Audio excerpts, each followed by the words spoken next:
This is what my children gave me for Christmas this year, and it's Psalm 23. It's as much as they could fit into this frame.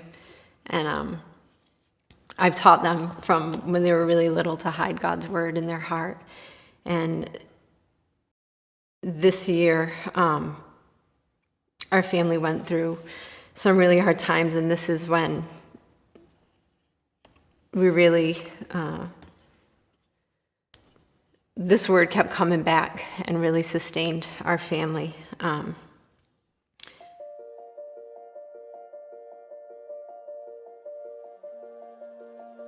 It was the Saturday before Easter Sunday, and that night I had a dream.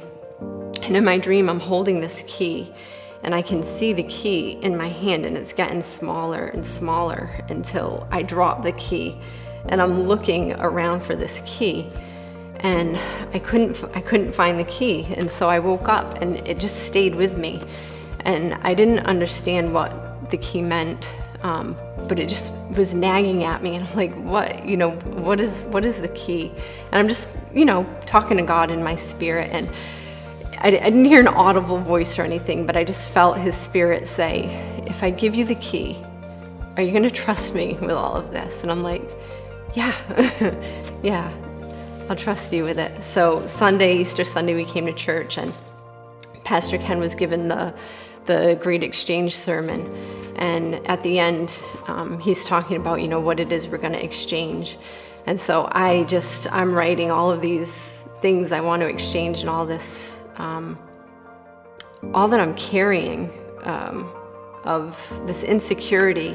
I put my security in all of these things, having a job and having our own home, and things that make me feel in control. And here I was out of control. So I'm like, I just want to give this to you. You're in control, God.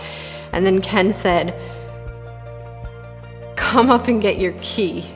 And I'm like, oh my God. Like, I just felt like he was talking directly to me. And I ran up and I got my key. And it was just a symbol. It was just a confirmation that that God's in control. I don't have to be in control. I don't have to know what tomorrow is going to bring. I don't have to have security in, a job or a home, or that he's my provider. He's going to sustain me. And I really needed that going forward, because our family was about to go through something really difficult.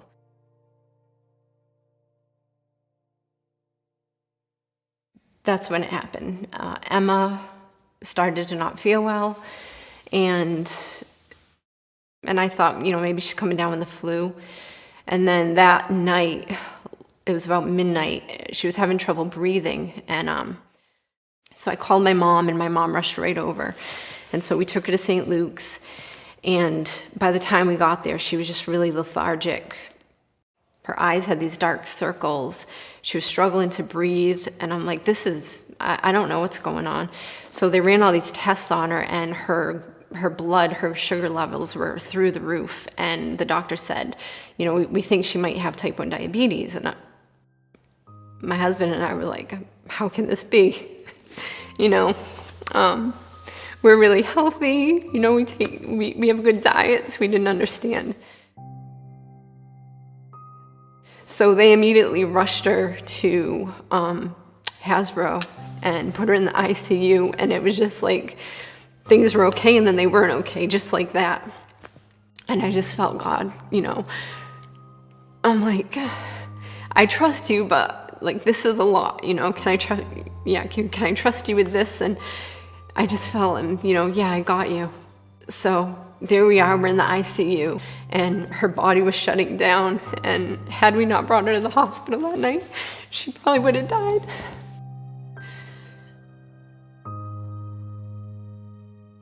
And my husband and I just felt so broken watching her go through this, and she's screaming out, for us to protect her and help her, and we couldn't. And so I'm like, God, I don't know that I can trust you with this. Like, it was just a really hard week. But then we still, at this point, we hadn't had any sleep. We were just feeling just like zombies. And the nurse said to me, Amanda, you need to just take a few minutes to yourself, and she's good, she's in our care, she's fine. And I hadn't really stepped away from her the whole week. And so I thought, okay. So I went and locked myself in the bathroom and was about to jump in the shower, and the nurse is banging on the door. And I was really scared, and I'm like, what's going on? Is I'm okay? And she just grabbed my shoulders and she said, look at me. DCYF is here, and they are interviewing Emma right now. You and your husband are under investigation for child neglect.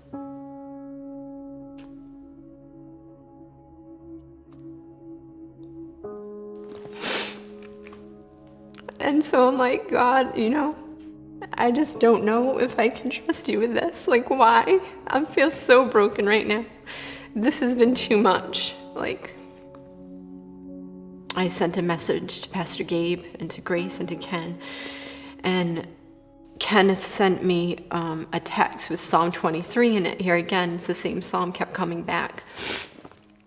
And he said, that God's going to prepare a table before you in the presence of your enemies.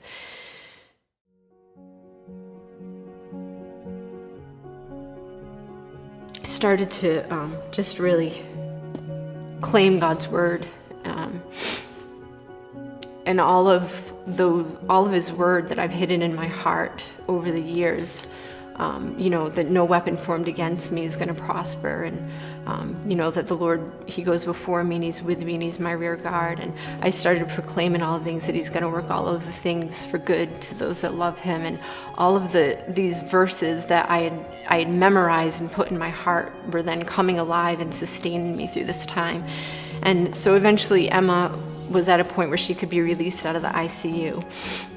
And we came home, and we were still under investigation. And then the DCYF agent came to our home, and, immediately the case was closed, and all allegations against us, they were unfounded. And we were able to kind of start getting back into our routine. And I can see how much our family is just, I can trust Him. So I still have the symbol. I carry it with me, when unexpected things come and I feel out of control. It's just my symbol that it doesn't matter. I don't have to be in control. He's in control.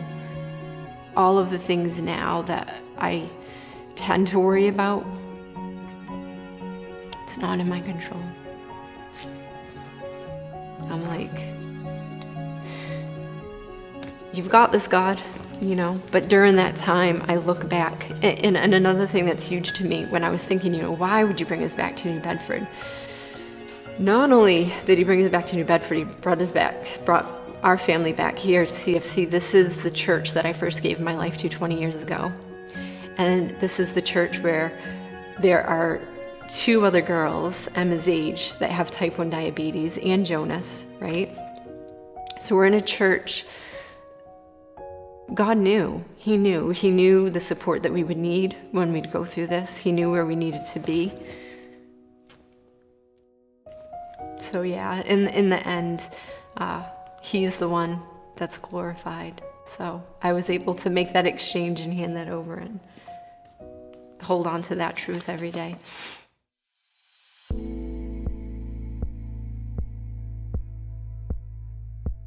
The Lord is my shepherd. I shall not want. He makes me lie down in green pastures. He leads me beside quiet waters. He restores my soul. He guides me in the paths of righteousness for His name's sake. Even though I walk through the valley of the shadow of death, I fear no evil, for You are with me. Your rod and Your staff, they comfort me. You prepare a table before me in the presence of my enemies. You have anointed my head with oil. My cup overflows. Surely goodness and loving kindness will follow me all the days of my life, and I will dwell in the house of the Lord forever.